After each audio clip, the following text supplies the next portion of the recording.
इन गलियों पर ऐसे लोगों का साया था जो अपने फैसले लोगों के खून से लिखते थे।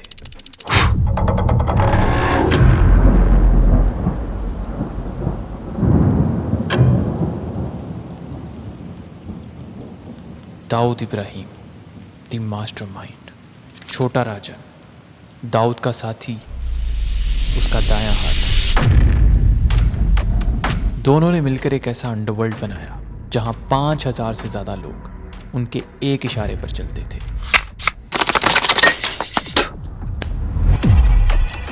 हजारों करोड़ों का धंधा, smuggling, extortion, betting, drugs, real estate का गंदा पैसा, हर इलीगल धंधे की डोर इन्हीं तक जाकर रुकती थी। 100 मिनट, 12 धमाके, 257 लाशें। और इस दिन सारी कहानी बदल गई।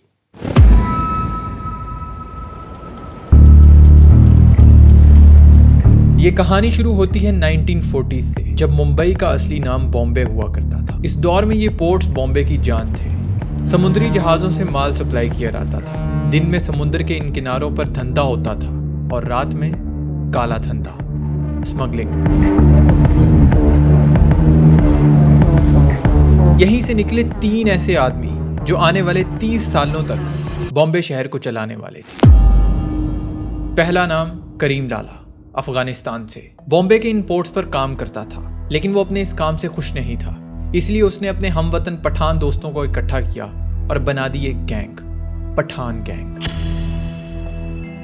जुआ, शराब, भत्ता वसूली। करीम लाला और उसकी पठान गैंग ने मिलकर सब बुरे काम किए। दूसरा नाम हाजी मस्तान, तमिलनाडु से। ये सिर्फ 8 साल का था जब बॉम्बे आया। क्राफोर्ड मार्केट में साइकिल ठीक किया करता था। फिर बॉम्बे के इन पोर्ट्स पर बोरी उठाने लगा, लेकिन उसकी नजर इन बोरियों पर नहीं बल्कि उन जहाजों पर थी जो अपने साथ सोना लेकर आते थे। उस वक्त इंडिया में गोल्ड इंपोर्ट करना बैन था, लेकिन जो स्मगल कर ले वो समझो करोड़पति। और हाजी मस्तान ने यही किया। सोना, चांदी, इलेक्ट्रॉनिक्स, हर चीज को स्मगल किया। तीसरा नाम वरदाजन मुडलियार, ये भी तमिलनाडु से था। 1945 में बॉम्बे आया। वीटी स्टेशन पर बोरी उठाया करता था। जल्द ही इसने भी हाजी मस्तान वाला रास्ता चुन लिया और शिप से माल चुराने लगा। 1970 तक इन तीनों ने मिलकर बॉम्बे को बांट लिया। करीम लाला और उसकी पठान गैंग साउथ बॉम्बे पर राज करती थी और वहीं पे वर्दा भाई और हाजी मस्तान स्मगलिंग, शराब और बॉलीवुड फिल्म्स का धंधा करते थे। 3 डॉन, एक शहर और एक ही असूल कि आपस में कोई नहीं लड़ेगा। लेकिन इन्हीं गलियों में एक और लड़का बड़ा हो रहा था। नाम था दाऊद। उसका बाप इब्राहिम कास्कर CID डिपार्टमेंट में पुलिस कांस्टेबल था। इब्राहिम कास्कर पुलिस में होने के बावजूद भी इन तीनों डॉन्स के साथ अच्छे कनेक्शंस में था। घर में 7 भाई और 5 बहनें थी। गुर्बत का माहौल था, इसीलिए इब्राहिम अपने बच्चों को स्कूल में नहीं पढ़ा सका। दाऊद और उसका बड़ा भाई शबीर, ये दोनों बेटे इब्राहिम के हाथ से निकल गए। आवारा लड़कों के साथ घूमना, बदमाशी करना और छोटी मोटी चोरी करना इनकी आदत बन चुकी थी। इन्होंने अपनी एक छोटी सी गैंग बनाई और नाम रखा यंग कंपनी। और मार्केट में नकली घड़ियां बेचकर लोगों को ठगना शुरू कर दिया। बस यहीं से दाऊद क्राइम की दुनिया में दस्त आ गया और आहिस्ता आहिस्ता उसकी पहचान एक गुंडे के तौर पर होने लगी और इलाके की लोकल गैंग्स के साथ भी उसके कनेक्शन बनने लगे। हाजी मस्तान उस वक्त स्मगलिंग का बादशाह था और दाऊद भी अपना ऐसा ही नाम बनाना चाहता था। मस्तान ने दाऊद को अपने अंडर ले लिया, सिखाया सोना कैसे स्मगल करते हैं, बिजनेस कैसे करते हैं, कनेक्शंस कैसे बनाते हैं। लेकिन मस्तान एक बात हमेशा कहता था कि खून मत बहाओ, स्मगलिंग करो, पैसा कमाओ, लेकिन किसी की जान मत लो। लेकिन दाऊद के इरादे कुछ और ही थे। वो सबसे ऊपर जाना चाहता था। एक बार मस्तान ने किसी वजह से दाऊद के 2 आदमियों को पठान गैंग से पिटवा दिया और बस फिर दाऊद को मौका मिल गया मस्तान और पठान गैंग से पंगा लेने का। उन्हीं दिनों दाऊद को एक टिप मिली कि मस्तान की कुछ ब्लैक मनी एक जगह से दूसरी जगह ट्रांसफर होगी। दाऊद ने अपने लड़कों का बदला लेने के लिए उस पैसे को चोरी करने की प्लानिंग की। उस वक्त दाऊद की उम्र सिर्फ 19 साल थी, लेकिन उसके काम बहुत बड़े थे। लेकिन जब दाऊद ने उस पैसे को चुराया तो उसे पता चला कि ये पैसा हाजी मस्तान का नहीं बल्कि बैंक का था। मतलब अब उसने गलत जगह हाथ डाल दिया था। पुलिस को जब ये खबर मिली तो उन्होंने इन्वेस्टिगेशन शुरू की। इन्वेस्टिगेशन करने वालों में दाऊद का अपना बाप इब्राहिम कास्कर भी था। जब उसे पता चला कि ये पैसा किसी और ने नहीं बल्कि उसके अपने बेटे दाऊद ने चुराया है तो इब्राहिम कास्कर ने अपने बेटे को बहुत मारा और खुद पुलिस स्टेशन तक ले गया। लेकिन दाऊद इस बार अपने बाप की वजह से बच गया। बहुत बार उसके बाप ने उन्हें सीधे रास्ते पर लाने की कोशिश की, लेकिन दाऊद और उसका बड़ा भाई शबीर दोनों ही हाथ से निकल चुके थे। 1970 कुछ वक्त गुजरने के बाद दाऊद ने एक आदमी बाशु दादा के गैंग को ज्वाइन कर लिया। बाशु दादा दाऊद के बाप का क्लोज फ्रेंड था। अब दाऊद और उसका भाई शबीर दोनों उसके अंडर काम करते थे। लेकिन एक बार किसी वजह से बाशु दादा ने दाऊद के बाप की बेइज्जती की, जो बात दाऊद को अच्छी नहीं लगी और इसी वजह से उसने इसका बदला लेने का सोचा। 1976 में दाऊद और शबीर ने अपने 7 दोस्तों के साथ मिलकर बाशु दादा को खाली सोडा बोतल से इतना मारा कि वो दोबारा कभी नजर नहीं आया। उसी वक्त बाशु दादा का एक आदमी खालिद पहलवान दाऊद के साथ मिल गया। खालिद ने दाऊद से कहा कि किसी के नीचे काम करना छोड़ दो, अपना धंधा शुरू करो, क्योंकि खालिद पहलवान ने अपने बॉस बाशु दादा को दाऊद के हाथों पिटते देखा था। उसे पता था कि ये लड़का क्या कुछ कर सकता है। दाऊद और उसके बड़े भाई ने खालिद पहलवान की मदद से अपनी एक कंपनी बना ली, नाम रखा डी कंपनी। इस कंपनी में सोना, चांदी, इलेक्ट्रॉनिक्स सब चीजों की स्मगलिंग की जाती थी। कस्टम वालों से बचकर माल सीधा दुबई से बॉम्बे के इन किनारों पर आता था। 1980s तक आते आते डी कंपनी ने इंडिया का 25 से 30% गोल्ड और सिल्वर का स्मगलिंग कंट्रोल में ले लिया था। दाऊद को पैसे का नशा इतना ज्यादा हो गया कि उसने इन कागज के टुकड़ों के लिए हर काला धंधा शुरू कर दिया। फिर वो भत्ताखोरी हो, जमीनें हड़पने का काम हो या फिर सट्टाबाजी हो, सब कुछ। लेकिन एक प्रॉब्लम थी, बॉम्बे पर अभी भी किसी और का राज था, करीम लाला और उसकी पठान गैंग का, और दाऊद सीधा सीधा उनको टक्कर दे रहा था। दाऊद और पठान गैंग के ताल्लुकात कभी ठीक नहीं रहे। ये लोग कई सालों तक एक दूसरे के लोगों को मारते रहे। इन्हीं दिनों पठान गैंग का एक नया लीडर बना, नाम था समद खान, जो कि करीम लाला का भतीजा था। उसने भी आते साथ ही दाऊद के साथ सीधा टक्कर लेने की सोची और अपने एक आदमी मन्या सुरवे को दाऊद के बड़े भाई शबीर कास्कर को मारने का काम सौंप दिया। फरवरी 1981 सर्द रात की खामोशी।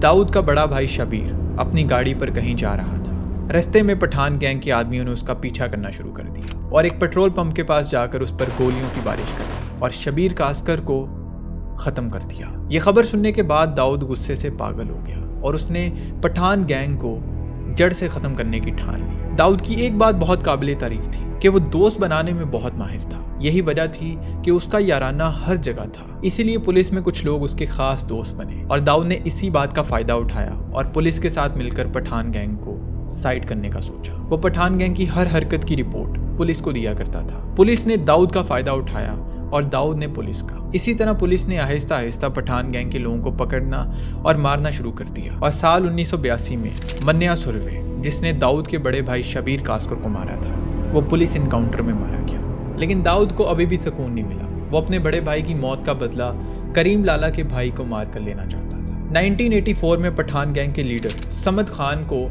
दाऊद ने अपने 3 दोस्तों के साथ मिलकर 19 गोलियां मारकर उसकी जान ले ली। फिर 1986 में दाऊद ने वही किया जिसका वो बहुत देर से इंतजार कर रहा था। उसने करीम लाला के भाई अब्दुल रहीम खान को भी कत्ल करवा दिया और इसी साल दाऊद ने बॉम्बे की ही एक लड़की महजबीन के साथ शादी कर ली। दाऊद की जिंदगी किसी रॉकस्टार से कम नहीं थी। उसका नाम हर जगह चलता था, चाहे वो क्रिकेट हो या बॉलीवुड, उसके कनेक्शंस हर जगह थे। इवन ये भी कहा जाता है कि दाऊद बॉलीवुड एक्टर्स से हफ्ता वसूलता था। वो प्रोडक्शन हाउसेस में पैसा लगाता और अपने मनपसंद एक्टर्स को कास्ट किया करता था। उस वक्त उसका खौफ पूरे बॉलीवुड में था। 1992 तक सब कुछ ठीक चलता रहा। छोटा राजन दाऊद का दायां हाथ और छोटा शकील दाऊद का बायां हाथ माना जाता था। लेकिन छोटा शकील इस बात से बहुत जेलस होता था कि दाऊद और छोटा राजन आपस में इतने करीब क्यों हैं। इसीलिए शकील अक्सर छोटा राजन के खिलाफ दाऊद के कान भरा करता था। इन्हीं दिनों दाऊद के जानी दुश्मन अरुण गावली गैंग ने दाऊद की बहन के शौहर को कत्ल कर दिया और दाऊद ने इस कत्ल का बदला लेने का काम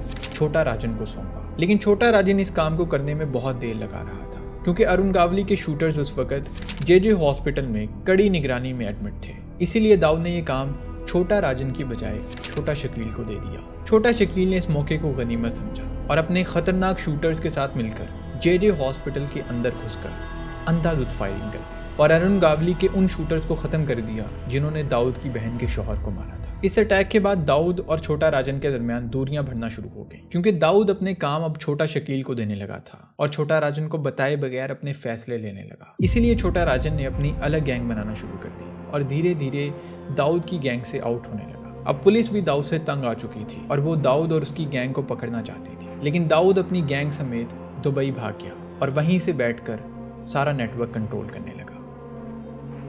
दिसंबर 1992 अयोध्या में बाबरी मस्जिद गिराई गई, पूरे इंडिया में दंगे फूट पड़े, हिंदू मुस्लिम वॉर शुरू हो गया, 2000 से ज्यादा लोग मर गए। दाऊद ये सब कुछ दुबई में बैठकर देख रहा था और फिर उसने वो करने का सोचा जो मुंबई कभी नहीं भूल सकता। 1993 जुमा का दिन, दोपहर का वक्त। पहला धमाका हुआ मुंबई स्टॉक एक्सचेंज में, दूसरा एयर इंडिया बिल्डिंग, तीसरा शिव सेना हेडक्वार्टर्स, चौथा सेंचुरी बाजार, पांचवा प्लाजा सिनेमा और 7 ऐसी ही जगहों पर और ब्लास्ट हुए। 100 मिनट, 12 धमाके, 257 लाशें। ये बॉम्ब्स रैंडमली नहीं रखे गए थे, इसके पीछे पूरा एक मास्टरमाइंड था, नाम था दाऊद इब्राहिम। इस अटैक के बाद FBI ने दाऊद इब्राहिम को मोस्ट वांटेड लिस्ट में डाल दिया। इंडिया, अमेरिका और दुबई ने उसे ग्लोबल टेररिस्ट डिक्लेयर कर दिया। दाऊद इब्राहिम पर $25 मिलियन का इनाम रखा गया, इसीलिए दाऊद दुबई में भी सेफ नहीं रहा। UAE ने उसे प्रेशर में आके निकाल दिया। छोटा राजन दाऊद का सबसे करीबी साथी, वो एक हिंदू था।